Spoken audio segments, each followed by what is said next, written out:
गणतंत्र दिवस की इस पावन सुबह में आए सभी संगरिया के वासियों, आज हम 74वां गणतंत्र दिवस मना रहे हैं। तो इसके पीछे गणतंत्र का जो शब्द है उसका अर्थ अपने को समझने की जरूरत है। ज़्यादा भाषण तो खैर आपने खूब सुन लिए होंगे, गणतंत्र दिवस के आज तक जितने भी होते हैं भाषण होते रहते हैं। और गणतंत्र का जो असली अर्थ है वो ये है कि ये शब्द जब अपने संविधान में कारित हुआ, स्थापित हुआ, उसके बाद से राजाओं के जो शासन है, तानाशाहों का जो शासन है, उसका अंत हुआ। और गणतंत्र की जो इंग्लिश अपन पढ़ेंगे तो वो रिपब्लिक है। तो रिपब्लिक का मतलब है जनता का शासन। गणतंत्र का शाब्दिक अर्थ लेंगे, उसका अर्थ है कि अब से अपना जो भी भारत देश का जो भी शासक होगा वो निर्वाचित होगा, न कि वंशानुगत। ये इसका अर्थ है। इसके मनाने का उद्देश्य ये है कि इसी दिन अपने संविधान को अंगीकृत किया गया था। संविधान को अपन रोजमर्रा की जिंदगी में एकदम सामान्य रूप से लेते हैं, लेकिन ये उतना सामान्य है नहीं जितना इसको लिया जाता है। आज अपन यहाँ बैठे हैं, ये गैदरिंग कर पा रहे हैं, मैं यहाँ बोल पा रहा हूँ, आप लोग जनता सरकार की जो आलोचना कर पाते हैं, सरकार के बारे में अपने विचार रख पाते हैं। हो सकता है वो विचार नेगेटिव भी हों, एंटी भी हों। पत्रकार अपनी जो बातें रख पाते हैं, ऐसा 1950 से पहले ऐसा नहीं था। कोई भी अखबार अगर सरकार के खिलाफ, हालांकि उस समय ब्रिटिश सरकार थी, पर वो भी सरकार के रूप में दिखलाना चाहती थी खुद को, उसके खिलाफ किस तरीके से नहीं लिख पाते थे। उनके अखबारों को बंद कर दिया जाता था, पब्लिक को जेल में डाल दिया जाता था अगर सरकार के विरोध में वो कुछ भी बोले। इवन बोलने पर भी जेल के प्रावधान थे।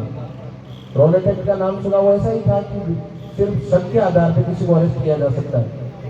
पर अब जब से अपना जो संविधान है 1950 में कारित हुआ, उसको स्वीकार किया, उसके बाद से अपने को ये चीज़ें अब सहज सुलभ हो गई है। अपन बोलने का अधिकार है, अपनी स्वतंत्रता का अधिकार है, अपन कहीं भी सम्मिलित होकर संगठन बना सकते हैं। पहले ये सब अधिकार नहीं थे। हो सकता है आज अपने को ये सुलभ मालूम पड़े, पर उस टाइम ये बिल्कुल भी सुलभ नहीं थे। हमारे जो स्वाधीनता सेनानी थे, क्रांतिकारी थे, उनका अपने को आज के दिन दिल से धन्यवाद देना बनता है कि आज अपन इस तरीके के एटमॉस्फेयर में रह रहे हैं कि अपन कोशिश कर रहे हैं कि हम कोई जीवन में कुछ अचीव करें। तो अपने को जो बेसिक जो अमेनिटीज़ हैं, जो स्वतंत्रता की जो खुली हवा में अपन सांस ले रहे हैं, तो आज भी मतलब हम उनका ऋण कभी नहीं चुका पाएंगे।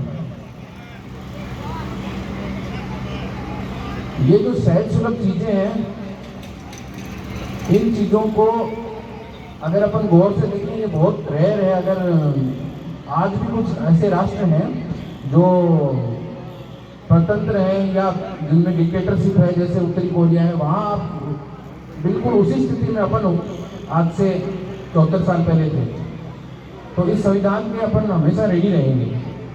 आज का जो मुद्दा है, मैं एक विशेष रूप से ध्यान में लाना चाहता हूँ आप सब लोगों के लिए कि आए दिन आजकल एक नया ट्रेंड जो सेट हो गया है। मैं किसी पॉलिटिकल पार्टियों की आलोचना में नहीं करता हूँ, पर आमजन भी उसमें इंगेज होता सा दिख रहा है कि अपने जो भी फ्रीडम फाइटर्स हैं उनकी तुलनाएं का जो बाजार आजकल गर्म हुआ है। जैसे गांधी जी की तुलना सुभाष चंद्र बोस से हो जाती है, बोस की तुलना सावरकर से कर देते हैं, सावरकर की तुलना किसी और से कर देते हैं। ये सब क्रांतिकारियों का या स्वतंत्रता सेनानियों का अपने अपने जगह अपना अपना योगदान था, जिनकी तुलना करके अपन आसमान में थूकने का काम कर रहे हैं। मैं ये कहता हूँ कि स्वाधीनता सेनानियों के सामने क्या परिस्थितियाँ थी, अपन उसका अंदाजा आज नहीं लगा सकते। गांधी जी है, नेहरू जी है, सावरकर जी हैं, या जो भी है, इन सब का अपने अपने क्षेत्र में योगदान है। इनके ऊपर लांछन लगाना भगवान के ऊपर लांछन लगाने के समान है। तो ये जो ट्रेंड चला है बिना किसी संविधान, बिना किसी इतिहास के नॉलेज के, और लोग ट्रोल करने लग जाते हैं, गांधी जी को करने लग जाते हैं, सावरकर को करने लग जाते हैं।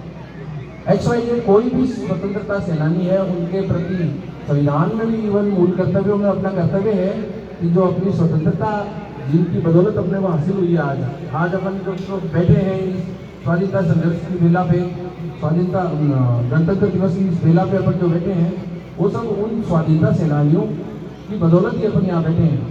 तो उनकी आलोचना करके अपन अपने पूर्वजों और अपने जो बड़े बूढ़ों, ये मान लो अपने रिश्तेदार ही उनको मानो, क्योंकि उन्होंने अपने लिए लड़ा है उस टाइम, जिस टाइम कोई भी खड़ा होने से बिल्कुल इतने सारे कानून, आज तो क्या कानून है, आज आप धरना भी करोगे तो ज़्यादा से ज़्यादा क्या 1 रात आपको रख देंगे। उस टाइम बिना किसी कानून के अपनी मर्जी से 2-2, 5-5 साल ऐसे ही रख देते, एकदम कोल्लू के बैल की तरह। उस लेवल के जो एटमॉस्फेयर में क्रांतिकारियों और स्वाधीनता सेनानियों को रखा गया, वो रखे। आपको मालूम है सावरकर जी को जब बाहर से अरेस्ट करके अंग्रेज ला रहे थे, तो उन्होंने टॉयलेट के बहाने जाके, और टॉयलेट का जो कुआं था उससे जहाज से बाहर निकलने की चेष्टा करी थी।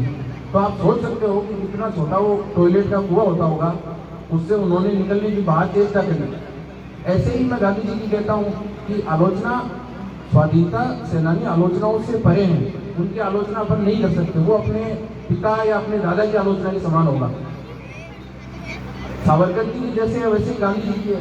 आज चारों तरफ राहुल गांधी जी की चर्चा है कि वो एक टी शर्ट में घूम रहे हैं और पैदल मार्च कर रहे हैं, तो उनकी भी प्रशंसा हो रही है। तो आप सोचिए, जो आदमी पूरी जिंदगी एक लंगोटी में घुमा है, हालांकि बोलने में है कि मतलब कुछ भी उसके खिलाफ आप बोलने को बोलो, पर इस सर्दी में भी अगर कोई आदमी मतलब बिना स्वेटर भी आता है तो उसकी आप कल्पना कर सकते हो। तो उस आदमी ने पूरा जीवन अपना इस तरीके से गुजारा है विपन्नताओं में। ऐसा नहीं है कि गांधी जी सक्षम नहीं थे, वो एक सक्षम परिवार में थे। तो उनके संघर्ष को मुझे गिनाने की जरूरत इसलिए पड़ रही है कि आज भी इतिहास की जो सही परिभाषा है वो आपके सामने सोशल मीडिया ने उसको धुंधली कर दिया है। तो इसका सीधा सा ये है कि स्वाधीनता सेनानियों ने अपने से जितना बन पड़ा उतना उन्होंने किया। अगर उनसे कोई कमी, अगर उनके आपको लगता है ये रह गई, तो ये अपनी मानसिक विकृति है, ऐसा कुछ नहीं है। क्योंकि वो उस समय की परिस्थिति में थे जिसकी अपन कल्पना आज कर नहीं सकते। क्योंकि अपन तो स्वाधीनता की, हो सकता है अंग्रेजों का राज जिसने देखा हो वो शायद थोड़े बहुत उससे कंपेरिजन कर सके, पर अपन कर ही नहीं सकते उससे तुलना। इसलिए मेरा आज के इस 74वें गणतंत्र दिवस पर आप सभी को ये संदेश रहेगा, एक ही मेरा मूल विषय, इसलिए मैंने इसी को चुना है कि सोशल मीडिया पे या कहीं भी स्वाधीनता सेनानियों के जो भी आलोचक हैं उनको हतोत्साहित किया जाए। और इस मंच के माध्यम से मैं सभी जनप्रतिनिधि गणों से भी ये निवेदन करना चाहूँगा, इस संबंध में ऐसा ठोस कोई कानून बने और उसका निर्माण हो कि जनप्रतिनिधियों की, स्वाधीनता सेनानियों की किसी भी प्रकार की आलोचना को लेश मात्र भी स्वीकार नहीं किया जाएगा। यही मेरा संदेश रहेगा। जय हिंद, जय भारत।